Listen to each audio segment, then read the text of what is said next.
Hi, Debbie. I was trapped in some weird vacuum.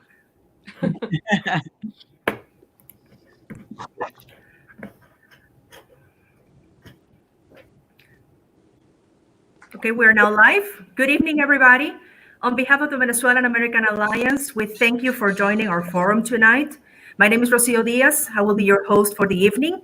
And joining our live stream are United States House representatives, members of the Congressional Venezuela Democracy Caucus, leaders of the Venezuelan community in the United States that will be I presenting can't hear her. interesting proposals to support and advocate for the Venezuelan Can you community guys in the hear her? U.S. during these trying times, as well as the I Venezuelan can't American hear her. Alliance Board of Directors. We start our program with Venezuelan American Alliance founder and president, Maria Antonieta Diaz's welcome message.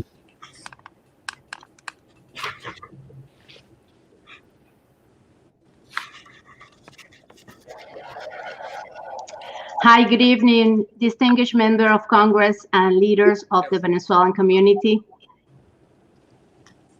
It is a great honor for Venezuelan American Alliance to present this first VAA forum with members of the Venezuela Democracy Caucus.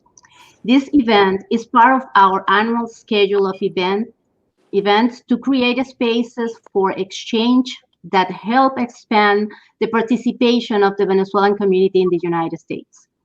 We thank the representatives for their willingness and support to make this event possible. We also thank and want to express our appreciation to the members of their offices for supporting the coordination of this event. For the Venezuelan community, it is of utmost importance to maintain communication channels that allow us to share our approaches and concerns with members of Congress, and opportunities like this allow us to get closer and get to know their points of view closely. Thank you so much, everyone, for being here tonight.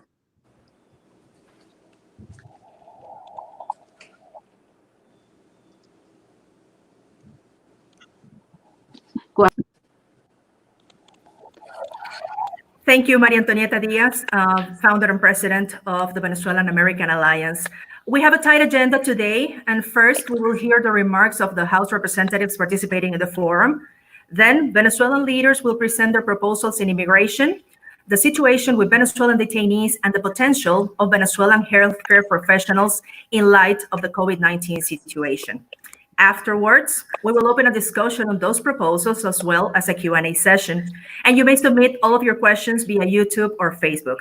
We start by welcoming Representative Debbie Wasserman-Schultz from District 23 in South Florida. Congressman, good evening, and you have the word. Thank you so much. And buenas noches. Gracias a Alianza Venezolana Americana por organizar este foro y por reunirnos a todos hoy. Y gracias a María Antonieta y a los miembros de la Alianza Venezolana Americana por su apoyo y dedicación a la comunidad.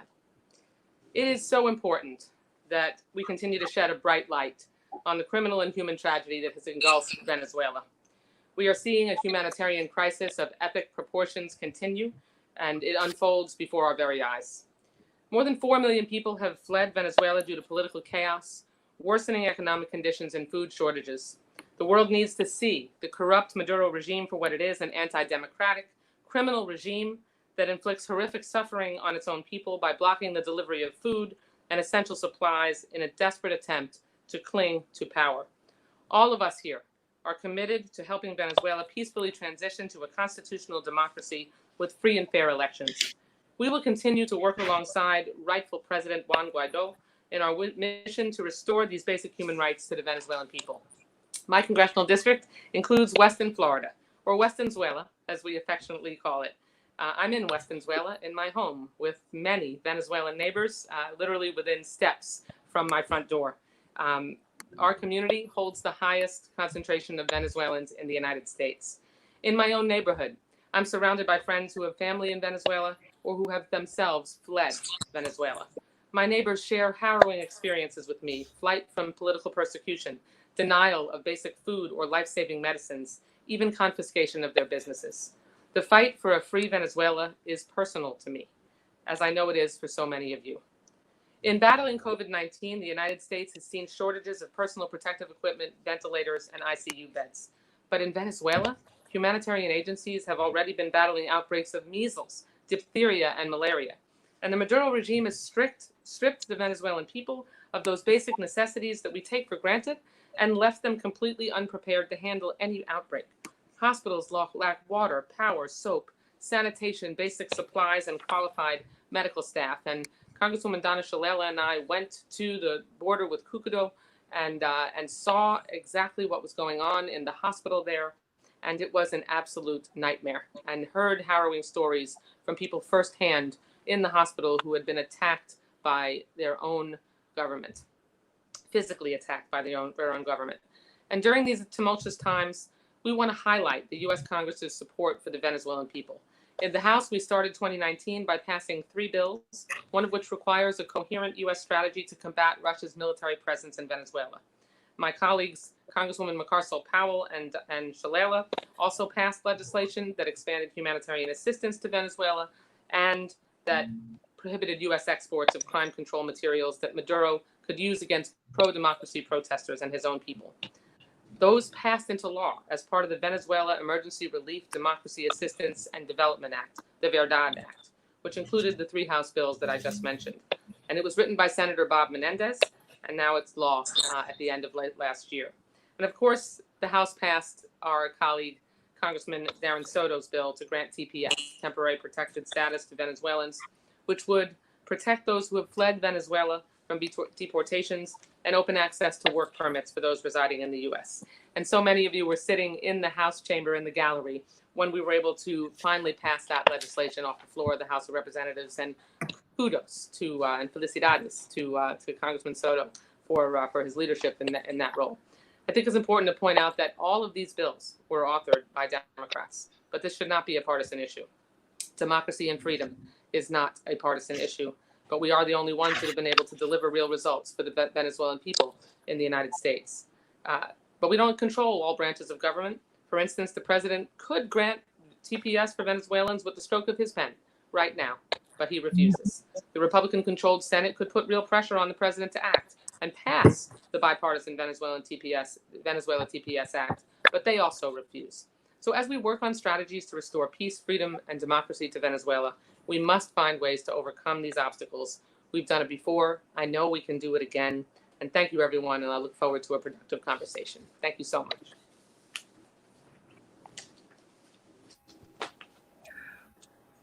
We thank you, Congresswoman Debbie Wasserman-Schultz, for your words.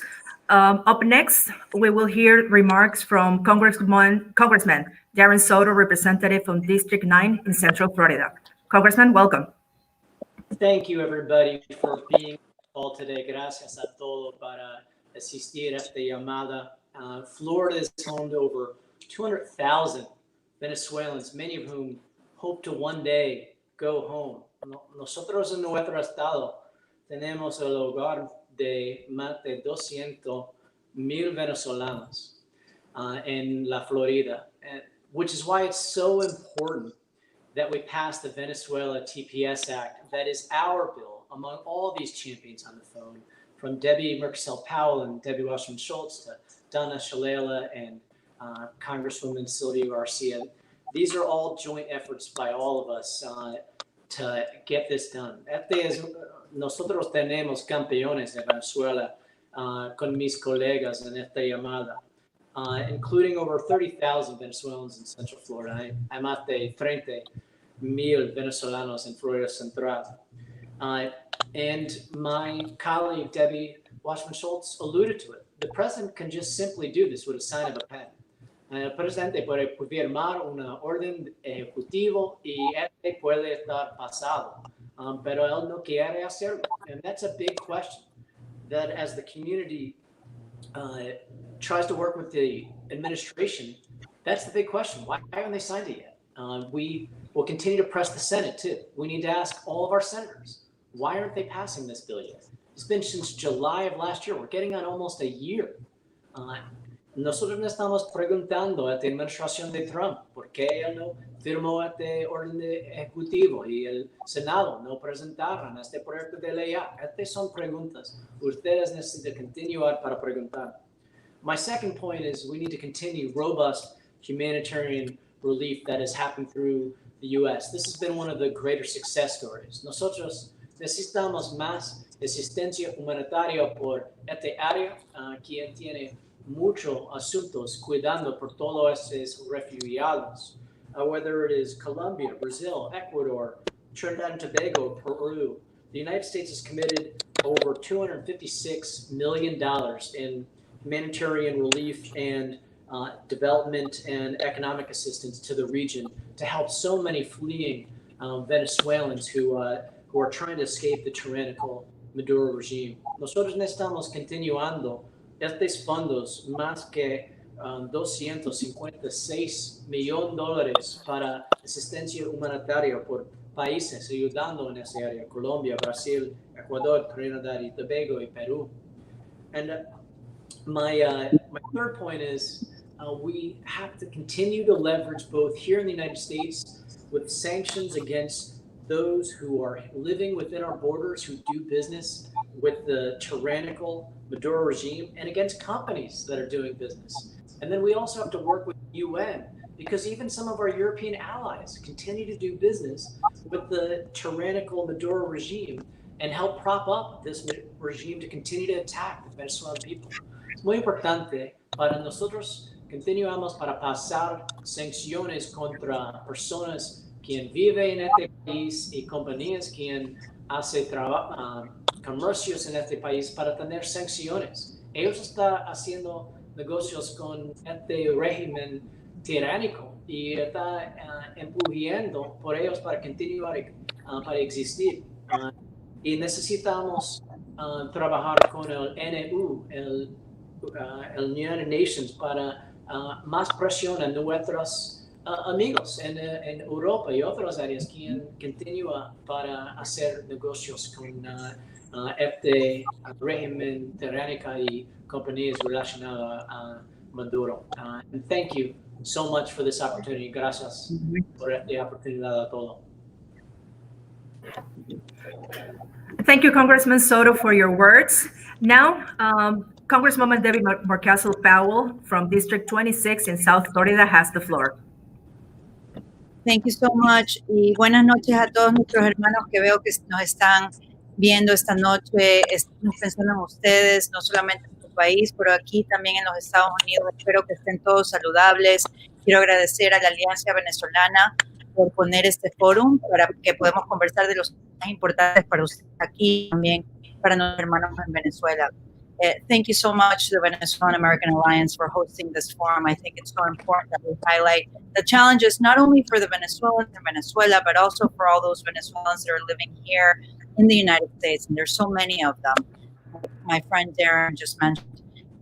As we've seen, coronavirus has impacted all corners of the globe, and we've seen its impact in developing countries like the ones that we have in Latin America.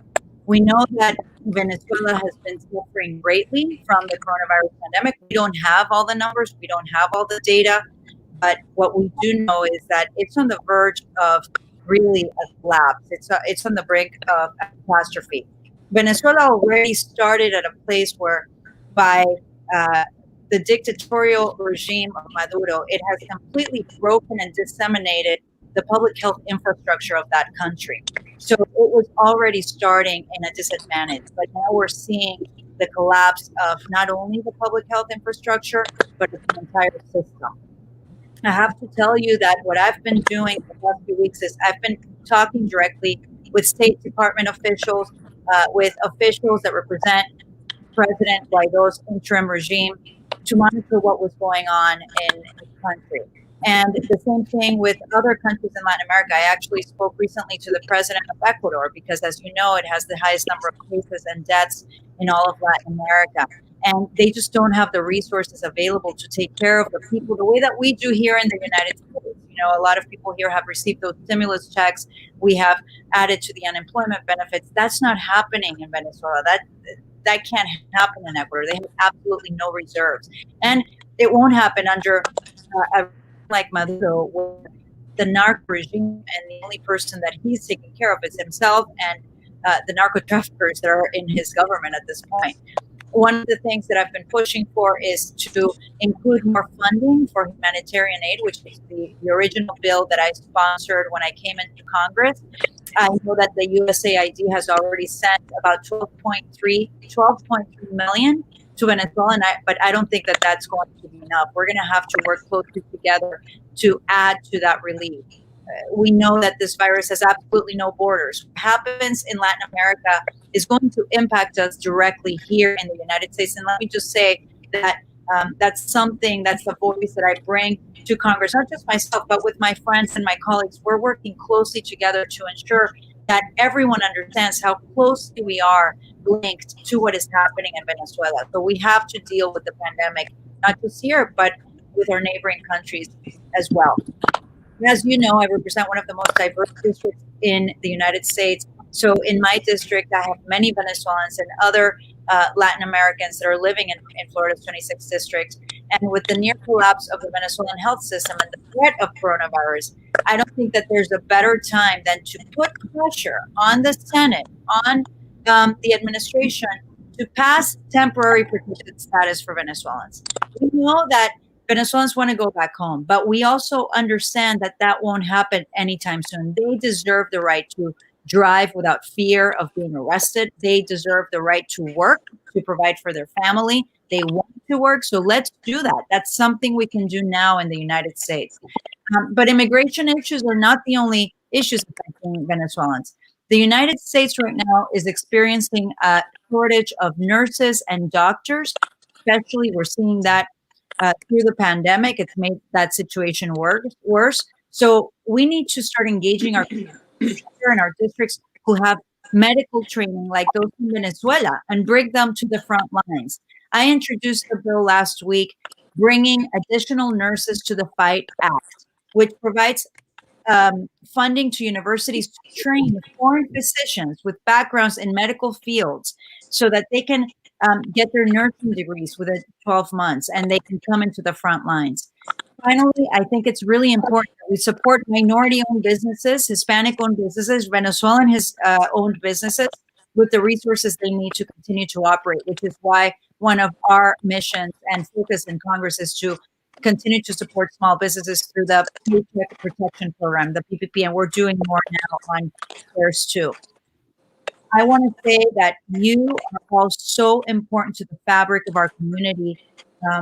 Please don't get down. We are going to get through this together. You have a voice in me and in all of my colleagues that are here in this forum tonight. We are not forgetting what is happening to you. We know the desperation of the people who are living here in this country, knowing that your families are in Venezuela without any assistance. We are going to do everything in our power to help and support all of you.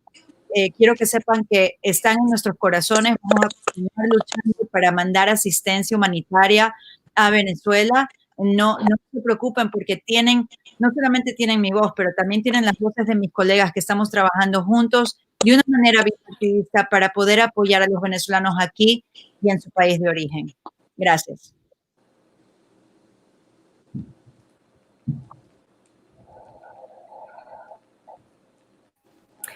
Thank you, Congresswoman, for your words. We now recognize Congresswoman Sylvia Garcia from District 29 in Texas.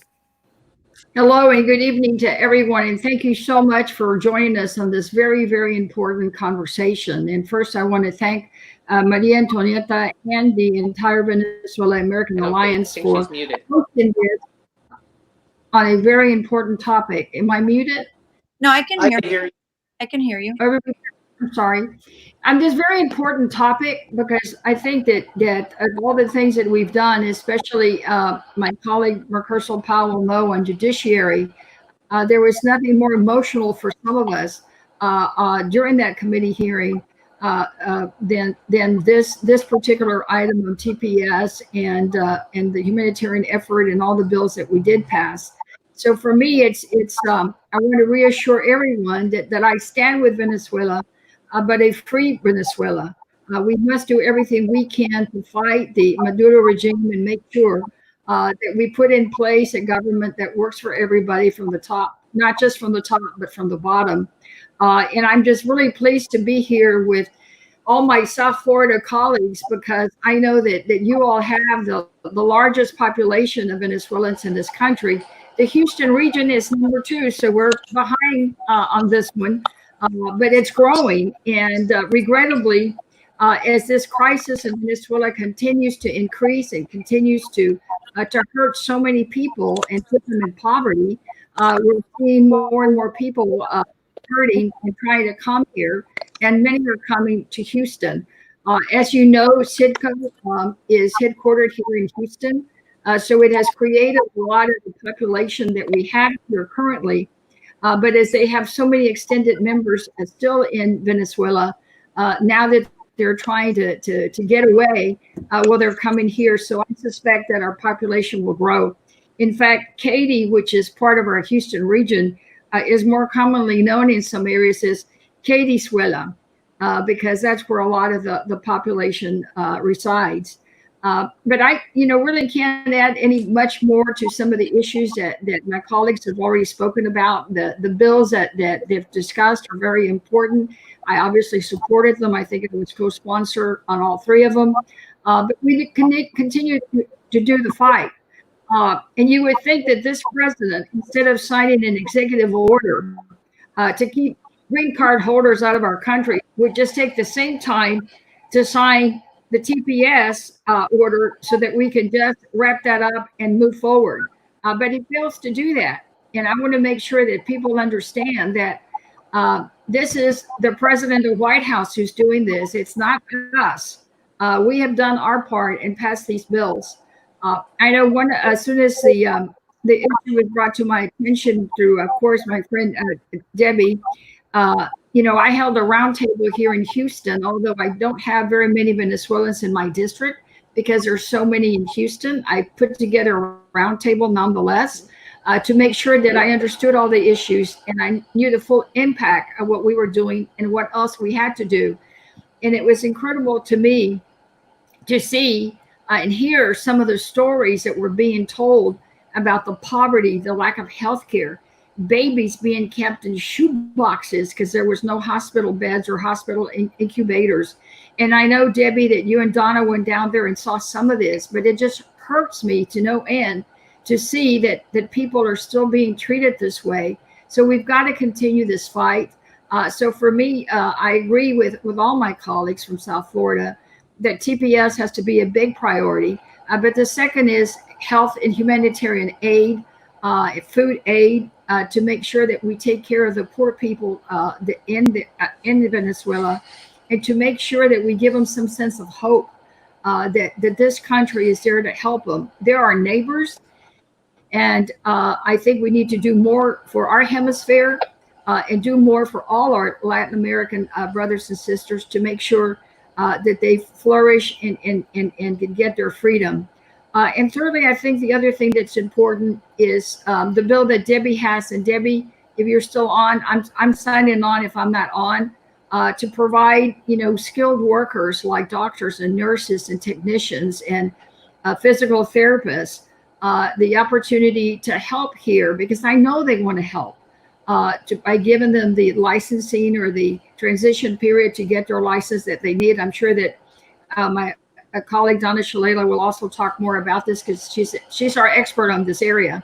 But I support all those things. I stand with Venezuela today. I'll stand with Venezuela tomorrow. Let's make sure that we can do something about Maduro and give all our support to Guaido to make sure that he can succeed. Así que muchísimas gracias por esta oportunidad para participar en esta conversación. Estoy con Venezuela hoy, mañana y siempre. Así es que buenas noches y gracias por su tiempo.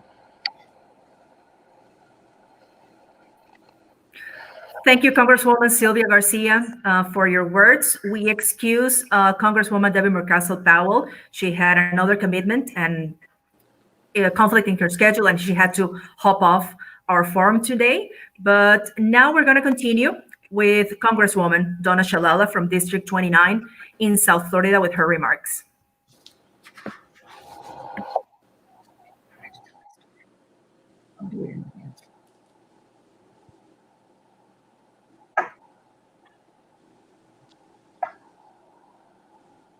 Now you can hear me.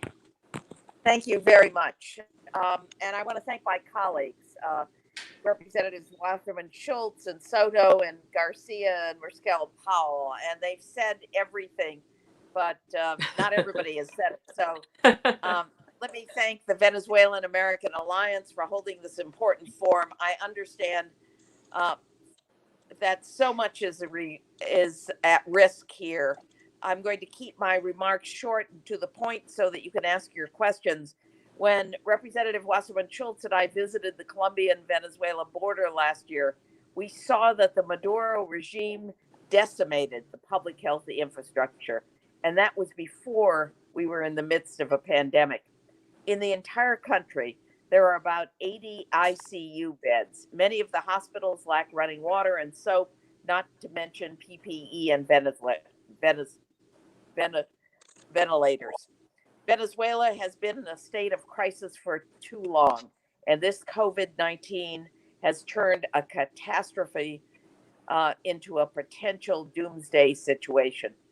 Typically, the multilateral organizations like PAHO and WHO could help mitigate some of these concerns. But now the U.S. funding for disease prevention in Latin America and the Caribbean is now in doubt because the president's short-sighted decision to halt funding to the WHO. Our colleagues, Representative Engel and Cirrus, have sent a letter to Secretary Pompeo about this very issue. They wrote about how $12 million in U.S. funding for PAHO to conduct diagnostics and tracing for the coronavirus in Venezuela and among the Venezuelan migrants in Colombia was on hold. Of course, we have to be wise with how we spend taxpayers' money, but this virus knows no borders nor political party. In Miami in particular, we are always concerned about public health issues in the region because whatever happens in Latin America tends to make its way to South Florida. Meanwhile, Venezuelans who have come to the United States in the search of freedom and democracy still face an uncertain future. In the House, we passed TPS, as you heard, for Venezuelan. But the Senate Republicans and the White House continue to do nothing to protect those that have escaped the Maduro regime. Now, with the pandemic raging on, it is more important than ever that we grant TPS. If this administration does not do it, then the Democratic president who is elected in November will do it on day one. We will continue to fight for those protections. We will continue to stand with the people of Venezuela in their fight for a return to democracy, whether we do so in Washington or at home as we practice social distancing. So thank you again to the Venezuelan American Alliance for holding this forum. I look forward to our discussion on these important issues.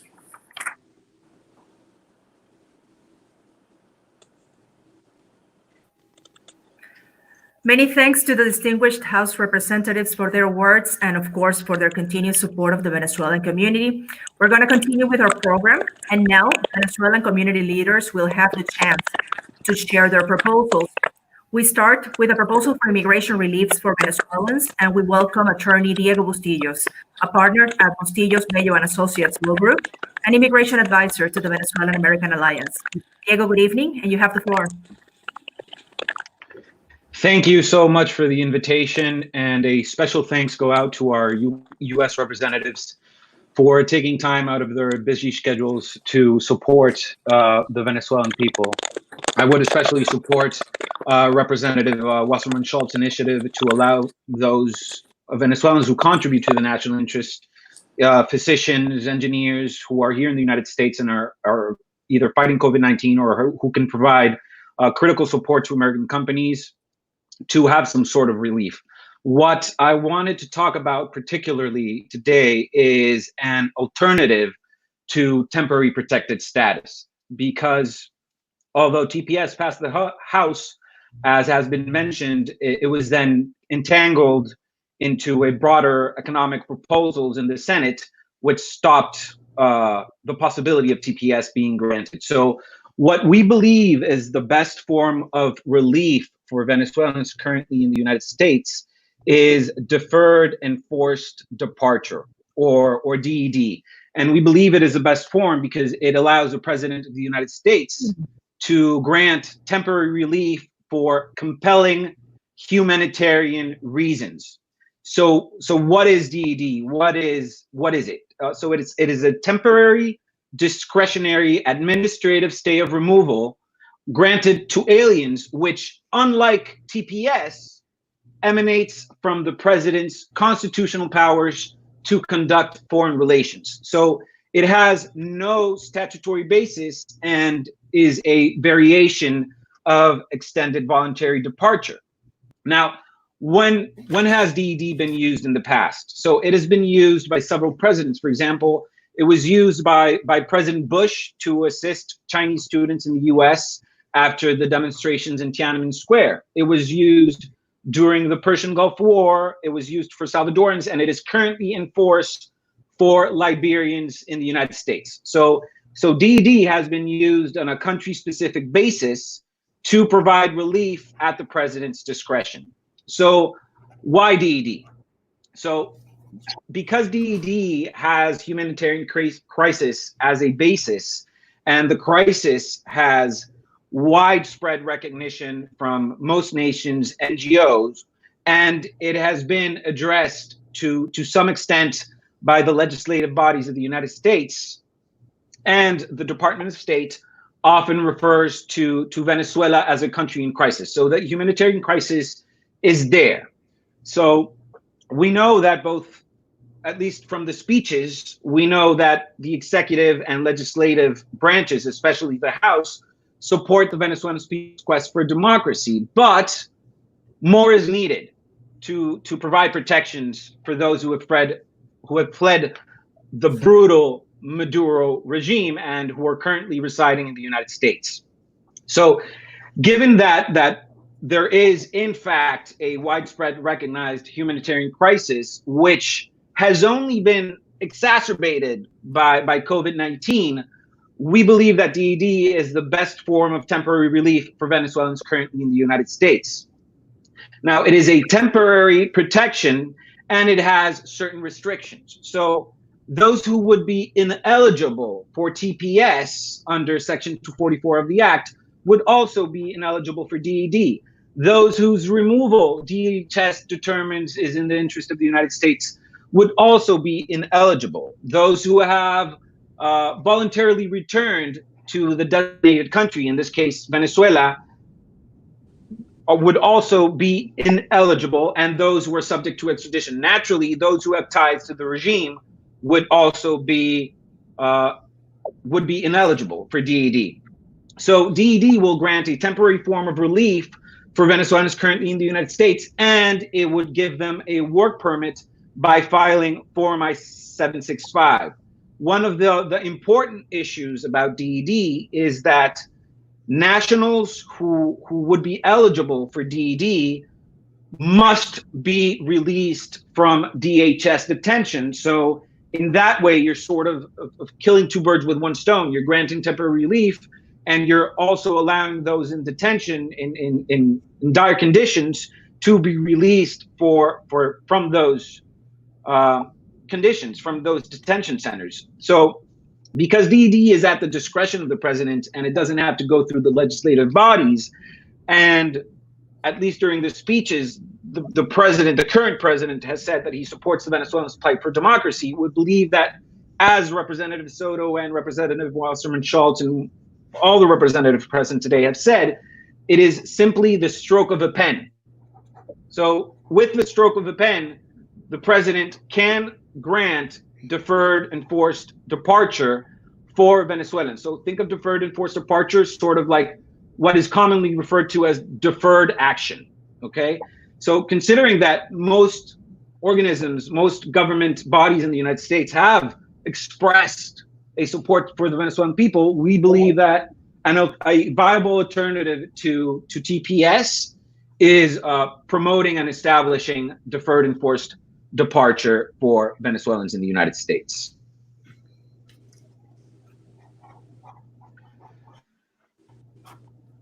Thank you for your time. That's basically what I wanted to talk about, deferred enforced departure, how it's an option other than TPS, and how it could be, how, like Representative Soto said, it's simply with the stroke of a pen that the president could sign that into law and protect the Venezuelan people who are currently in the United States. Thank you.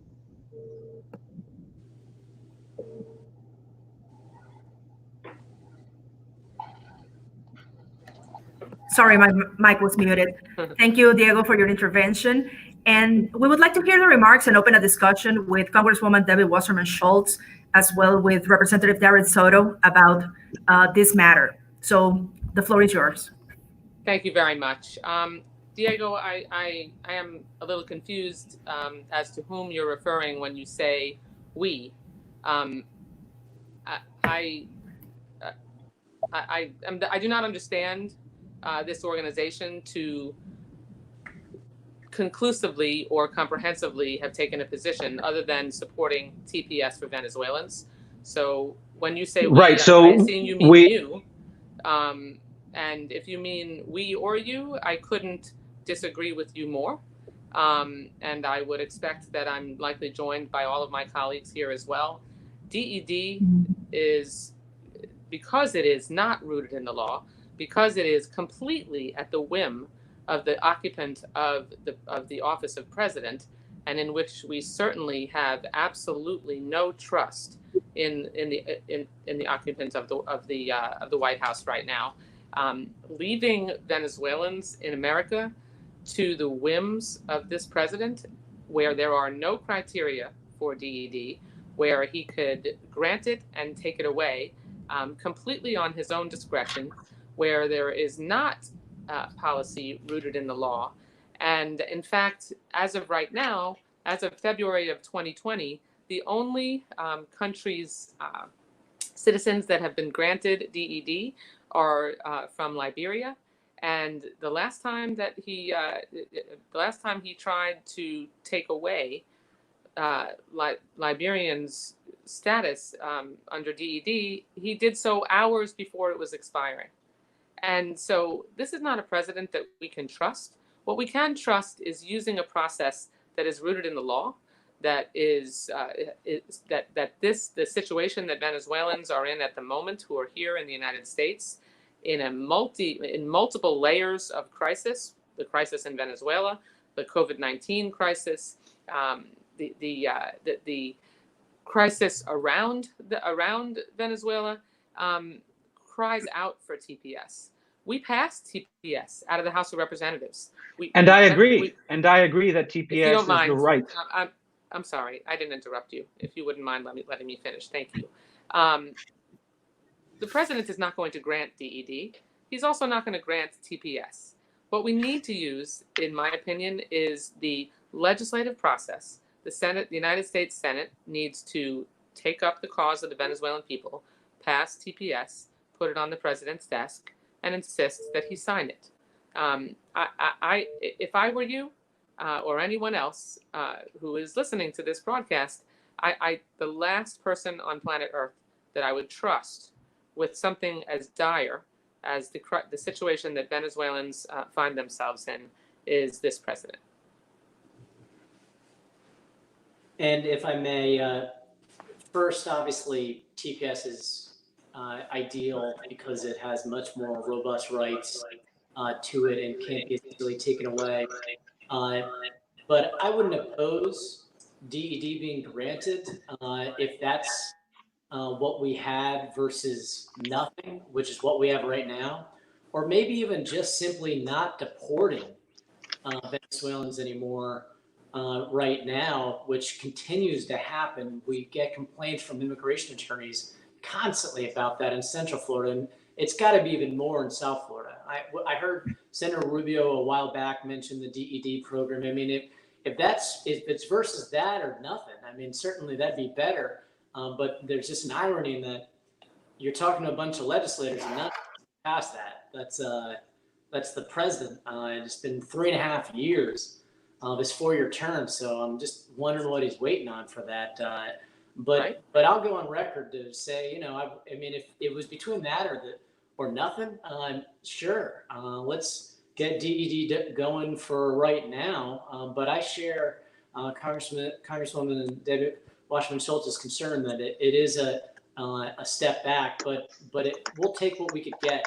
I do want to throw out one more point, which is, this bill got to the Senate, and Senator Menendez put it on the floor for a vote. It was objected to. We saw Senator Scott put basically a really tough deal on the floor. He basically said, yes, we'll grant TPS for Venezuelans, but we'll take it away for everyone else.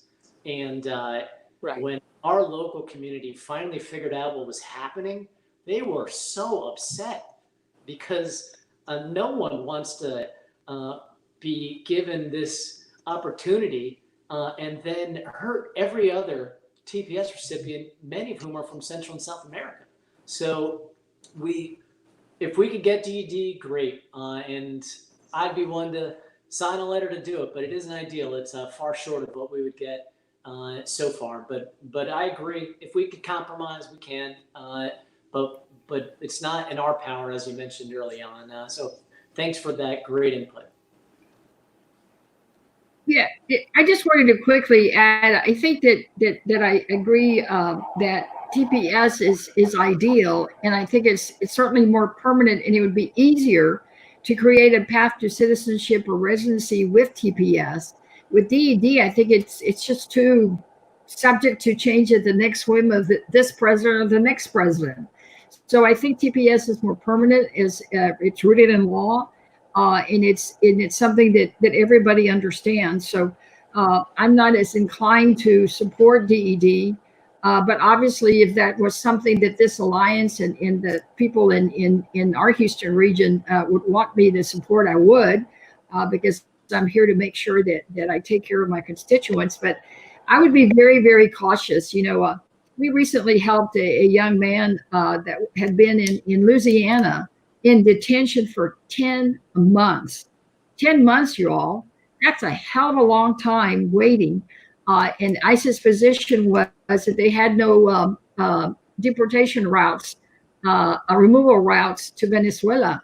And it took some doing on the part of the casework on my team, but we were able to get him out. So, we need a solution, and that stroke of a pen, if it were my choice to sign DED or the TPS bill that we've already passed, I say let's go for TPS and stick with it until we get it done.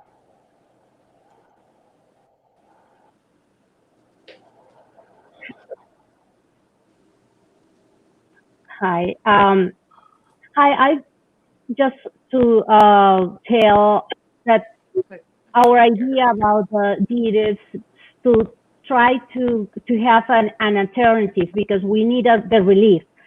What do you think that we can do as a community to push for the best for our community? We understand that TPS is a better status, but what we can do. I want to echo a little bit of Representative Soto's sentiments, that what I'm talking about here is, yes, TPS is ideal, right? But there are other options on the table, okay? And if what we want is relief for the Venezuelan people, then there is an ideal route, which is TPS, but then there are also other alternatives that should not necessarily be entirely discarded. So the way I'm talking about in this forum is to inform that there are other options that could be evaluated and set forth.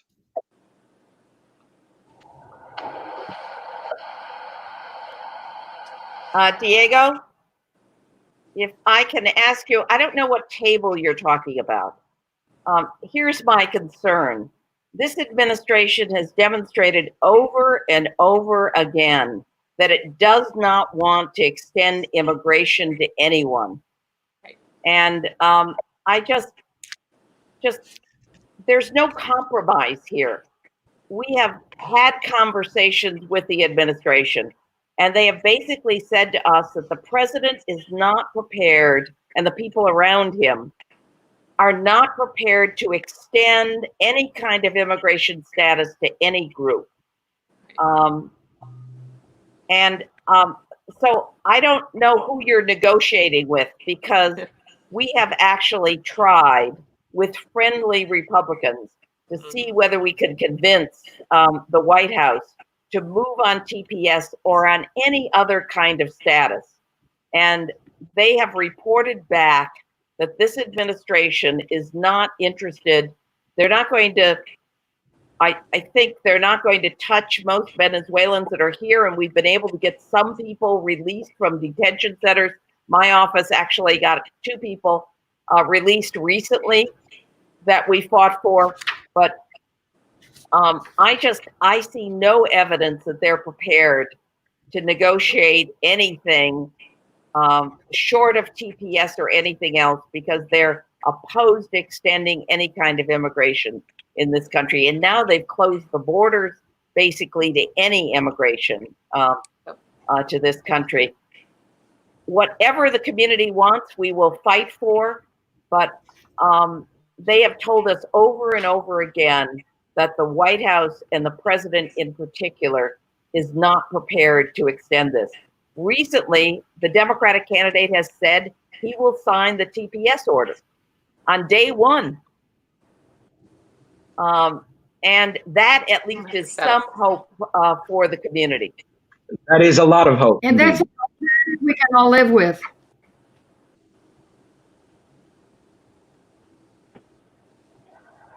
Okay, I think we have discussed this issue a lot, and thank you so much for your information that is very valuable for our community, because there is many misunderstanding about the concept, because we don't know exactly what the meaning of each of the type of relief. And I think that as you do, that you approve in the House, the TPS, we want you to continue fight with us for any type of relief. Our people need the help urgently. That's why we are desperate to put in the table anything. I'm sorry, you can hear me? I can hear you Yeah, well. you? Yes. Yeah. I can't hear Maria or Sylvia Oh. when they talk. Just Oh. so Oh.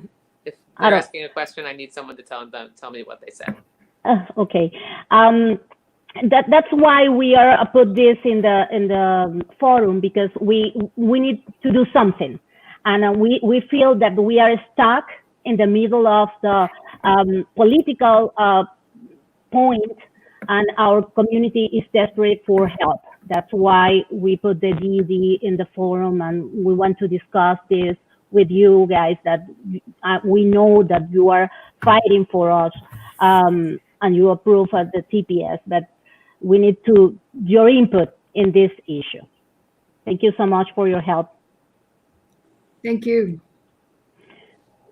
Thank you, Maria Antonieta, Thank you. Diego, and the representatives for their intervention. Now we will hear Mr. William Diaz, founder of the Casa de Venezuela, Orlando, with a petition to release detainees in immigration centers based on the COVID-19 health crisis. Mr. Diaz, are you online? And welcome to the VAA Forum. Okay, so we don't have Mr. Diaz online. Do we have Joseph Rojas in to discuss this topic, or should we move on to the... Okay, we're moving on to our other proposal tonight, which is... Yes. If I may, because I work very closely with Mr. Diaz, I'll make sure to reach out to him after this forum tonight. This may be another way, because I know everybody's desperate for action, in addition to just asking the Senate to pass a bill, even if it's not our bill, so we could go into conference. That would be a big help. Even if it's something we don't like, have them pass out something so we could conference on it if people are asking. And then this other issue is on a case-by-case basis, trying to work for all these various folks who are attempting to get deported. And so obviously, Mr. Diaz is a close personal friend, and I'll reach out to him about that plan. I didn't want that to go by before we go to the next one. Okay, we will still circle back to that issue later on. We have Mr. Diaz online now. So, like I said before, he's the founder of Casa de Venezuela Orlando. He has a petition to release detainees in immigration centers based on the COVID-19 health crisis. So, Mr. Diaz, welcome to the forum. Thank you very much. Thank you to Maria Antonieta, the whole people on the Alliance. Also, thank you very much to all our representatives that have been with us tonight. And I'm so proud of all of you. I'm especially proud of my congressman, Darren Soto. He has been a champion.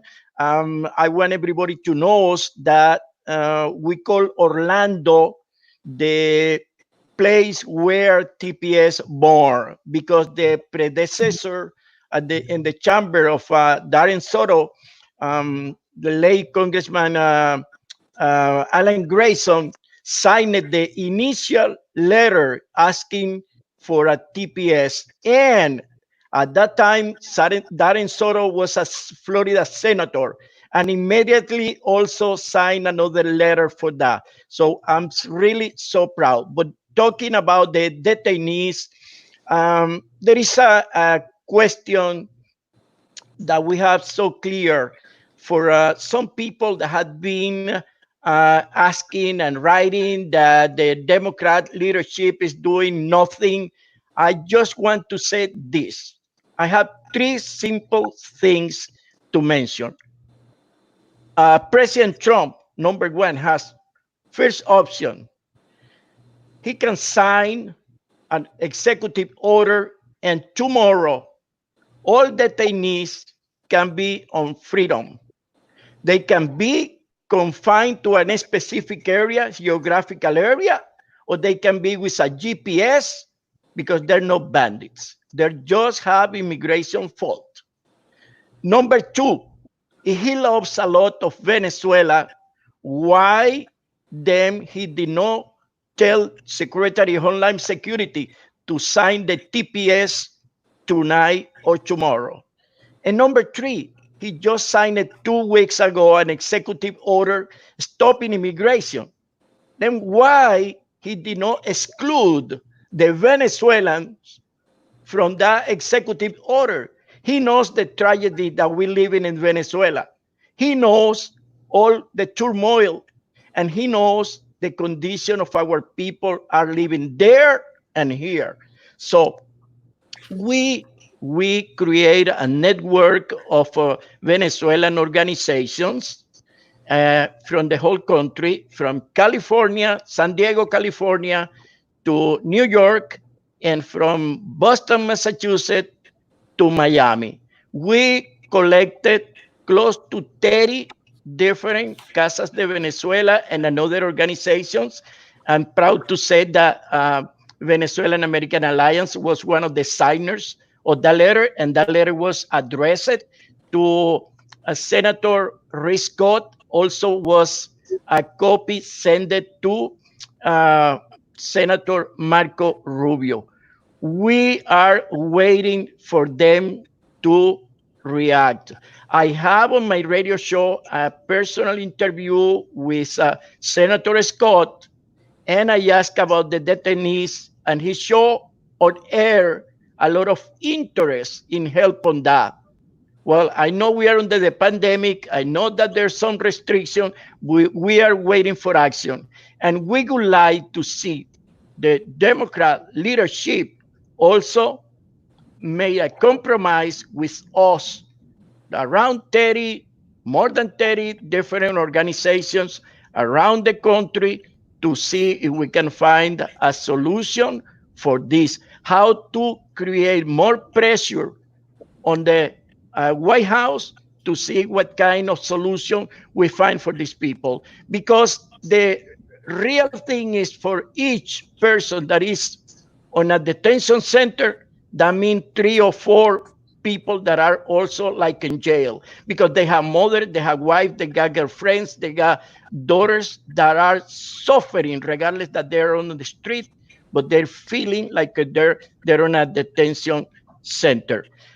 Back to the TPS point, I mean, let's forget about DED, because that is coming to divide what we already got. That was a union of everybody in the Venezuelan community around the TPS. So come right now. I mean, that's our old story.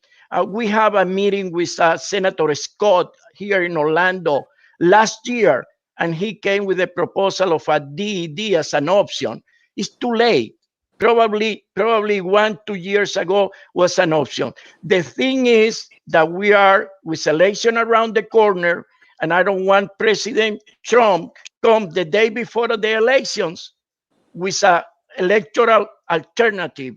We want now. We don't want that for next week or no. He can do it now. He can just tell Secretary of Homeland Security to sign a petition to approve a TPS and understand that we might go with that way.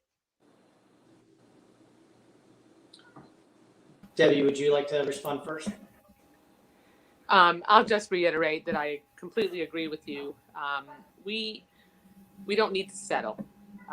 Quite honestly, compromise would be an option if there was a realistic chance that this president would support either TPS or DED. But when you don't have a less desirable but still achievable option in front of you, then to me, because we were able to pass TPS out of the House of Representatives, and there's no reason why the United States Senate shouldn't take it up and send it to the president, then we need to make sure that we continue to press for that, because there's certainty in the law. When you're leaving something that is derived just from the expressed or the inherent constitutional authority of a president, then again, you're leaving it both the beginning and end of that authority to the occupant of the White House. And so we could in a year have a president in the White House that will sign it without it needing the Congress to send him legislation. And I think we should press for the full-throated, comprehensive way to protect Venezuelans that are here. And if I may add, first of all, William, it's great to see you representing Central Florida here. I commit to helping lead a letter along with my colleagues on this specific issue of helping give relief to detainees. This is a pandemic.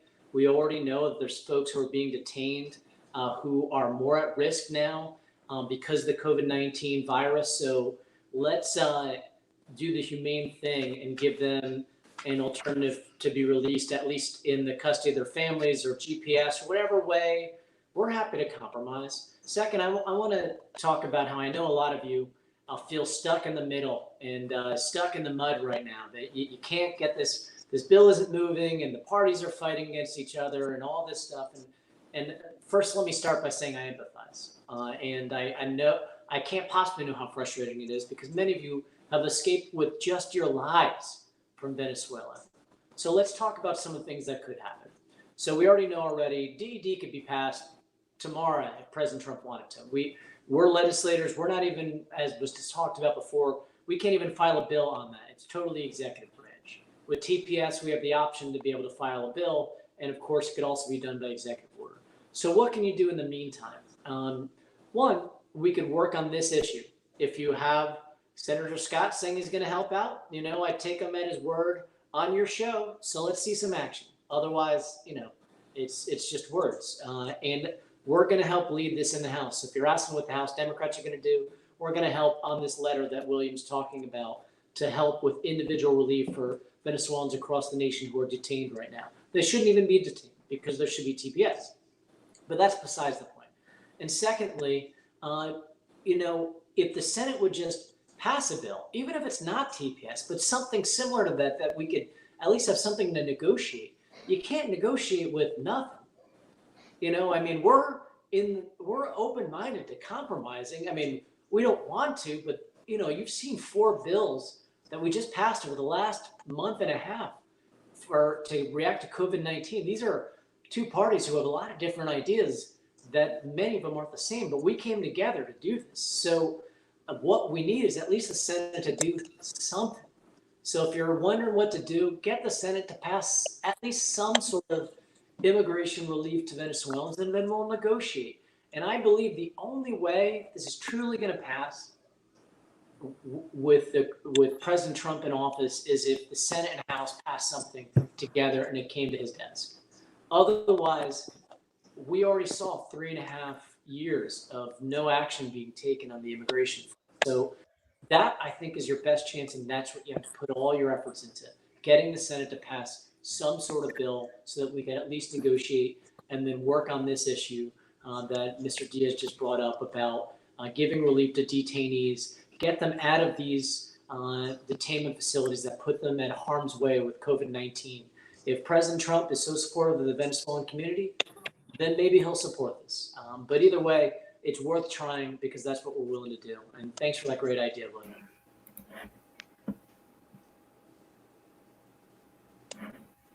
Thank you, Congressman. Maria Antonieta, do you have anything to add? No, she locked off. Okay, so thank you, Congressman, and also William Diaz, Mr. William Diaz, for his proposal. We will be moving on to our third proposal of the evening. We would like to remind you that we will have a Q&A session after we finish these discussions. You can submit your comments or your questions via Facebook or YouTube. Moving on, as I said, to our third proposal tonight is the potential participation of Venezuelan healthcare professionals and physicians to support the COVID-19 crisis. And Dr. Jesus Guarecuco, co-founder of Médicos Unidos Venezuela Association and currently director of the chapter in the United States, will be presenting. Doctor, you have the floor. Hello, good evening, everybody, members of the House of Representatives, Venezuelan American Alliance, and everyone who is watching this live.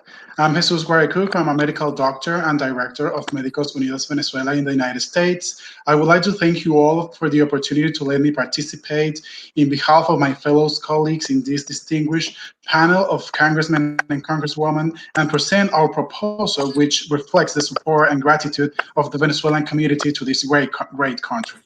We are an organization that congregates hundreds of Venezuelan medical doctors in the United States that was founded in 2016 in our home country because it was our only way to fight for the human rights and denounce our complex humanitarian crisis that we are facing in our country.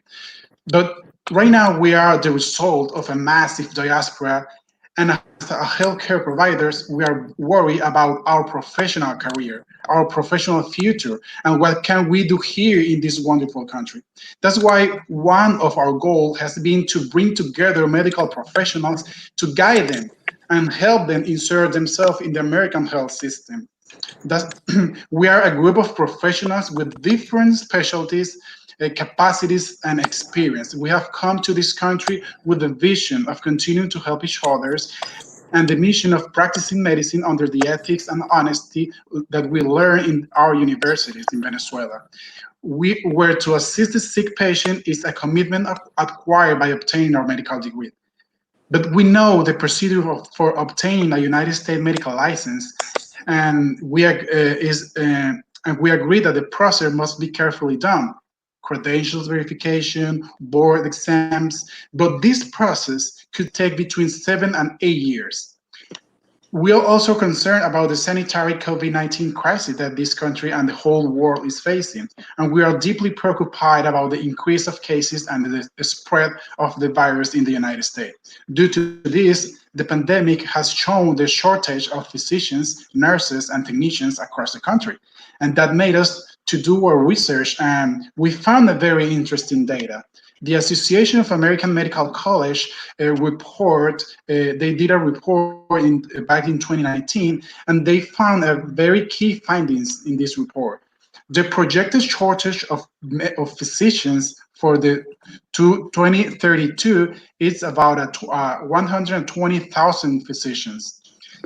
The major factor driving demand for physicians continues to be our growing and aging population. According to the U.S. Census Bureau, the nation's population is estimated to grow by more than 10% with those over age 65 increasing by 48%. The supply of physicians assistant and advanced practice registered nurses is projected to continue to increase.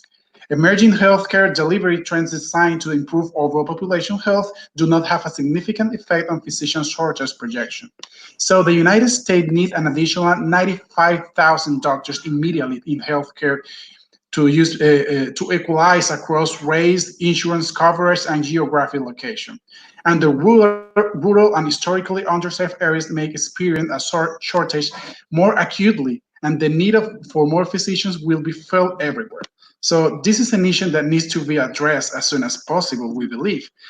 I want to show you the result of a Venezuelan physician survey that we performed last April. As you can see on the slide, 45% of these Venezuelan medical doctors who are living here in the United States, they are in the state of Florida.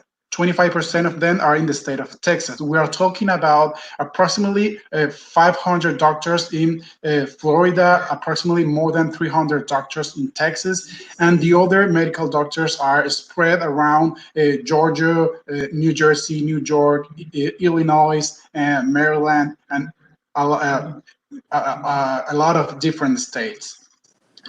Next, please. Okay, so these medical doctors who are living here, 65% of them they have specialties. They are OB-GYNs, neurosurgeons, pediatrics, intensive care unit. They are they have great experience. Sometimes 5, 10, 15, even 20 years of experience. The only 35% of them are here with a basic experience without specialties. Next, please. So you can see all the variety of specialties. We're talking about cardiology, ENT professionals, internal medicine, anesthesiologists, general surgeons, OB-GYNs, pediatrics, orthopedic surgeon, etc. Please, next, please. And this is an important slide because we have been talking about the TPS and the immigration status, and at least 60% of the doctors who are living here are asylum pending. So they don't have an immigration status, so they don't know what to resolve their problem. It's a big deal for us to get a job without an immigration status. Next, please. And this is even more important. 97% of Venezuelan medical doctors in the United States, we don't have a United States medical license. So this country is not taking advantage of these hundreds and thousands of physicians that are highly skilled, are trained, and are ready to work and ready to help, but they don't have the license. So taking this in consideration, we want to let you know that the Venezuelan medical doctors living in the United States are willing to help to alleviate the crisis. We are highly trained, and we hold postgraduate degrees, experience, skill, and they firmly want to collaborate facing this terrible disease that plagues in the entire world. So today we are proposing 3 things. First, we want to discuss the granting of a temporary medical license to international medical graduates under a National Emergency Act. Second, we're consider the approval of medical license after passing the national board exams and work under supervision of other licensed physicians in hospitals where the need for health personnel is priority, taking into account the previous training in different specialties. I'm a general surgeon. To become a general surgeon here, I have to take the exams. They're gonna take me at least 3 years, and then do over again the residency program. So I'm probably taking that time to another med student, American med student here. That hospital is gonna train me here twice. Why do we have to do that? If we are highly trained and we already did the program in our country, we should do like a program to like a supervision program or training program maybe for 1 year, year and a half, but not the entire program.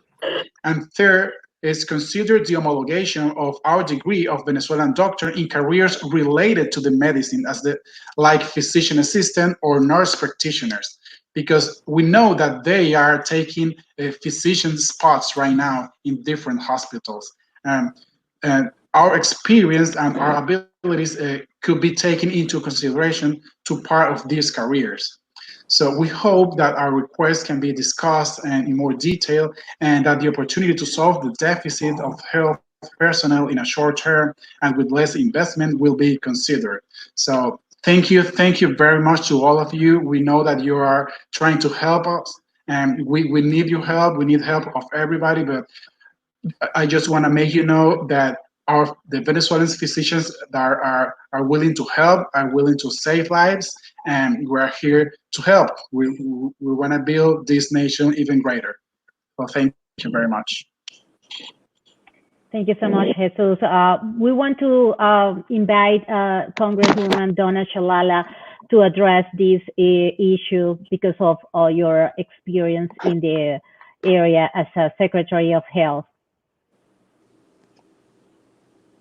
We can hear you.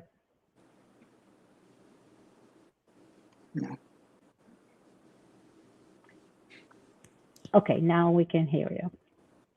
Okay, thank you. This is a complicated issue because the requirement is that you have to pass our medical exam and then get a residency. And the blockage for foreign medical graduates has been the availability of residencies. And you're right. We have never in the United States that I can remember granted temporary licenses to foreign physicians. I will talk myself to the AAMC and see if there is some kind of a shortcut, but it's not something they've ever done before. And the blockage has ordinarily been the residencies because of the limited number of residencies in the United States. But the board does require passage of the U.S. medical tests, and then after the residency, another medical test. We require this for Americans who go to foreign universities as well. So, but it's worth trying. And let me have a conversation with the AAMC, which sets the standard for this, and see what I can do, because there's no question of the quality of Venezuelan medical graduates. But I'm sure the issue has been raised before. We did some things for Cuban doctors when they came over. Yes. They went through a couple of years of training. So I want to go back and take a look at the shortcuts that we put in place for Cuban doctors during that period. And Debbie, I'll report back to you and Darren on this. I know something about it because my cousin, who is Cuban, is a dentist, and it took him a lot of time to pass the exams. But Miami and Florida is more sympathetic. And let me check and see what we did for the Cubans and see if we can duplicate that on a temporary basis for the Venezuelans. If I can just follow up on the answer as well. I was in the legislature for many years, and I was there during the time that we did have the program that was established to allow Cuban doctors to, there really wasn't a shortcut. It was, they did have to go through extensive training, but previously they weren't even able to sit for the exam. And so there was a program established that eventually, quite frankly, was phased out because it was very controversial. And the, that this was at a time when, unlike now, where we have a global pandemic and there's a, there is a desperate need for more medical professionals now. This was more of a political exception that was made for, one ethnic group of doctors. And so I think because of the medical need and because of the precedent previously of establishing a program, but that was a state program. In the state program, not a national program. Right. So the federal government doesn't really actually have any role in this at all. It's the state legislature and the governor in Florida that would have to that would have to approve a program like this, and so that's really more their jurisdiction. But we can certainly try to propel it forward. But again, there are so many other ethnic groups of immigrant healthcare professionals that would also like the same exception, that it would be, I think it would be, it's an extremely heavy lift politically, just, to prepare you. Yeah, the licensure is state, the exam is national. Right. Yes. And just briefly, serving on the Energy and Commerce Committee and having jurisdiction over most of healthcare, I'm open-minded to your proposal. I do look forward to hearing the ideas of both Congresswoman Shalala and Congresswoman Wasserman-Schultz, but it is a emergency time where you may find some of those options open. And thank you, everybody, for having me. I have to get off the call, but I appreciate your... Yeah, I'm going to have to also. Thank you so much for having here this time with us. Luis Ramirez, our Vice President, I think has the closing remarks, and thank you.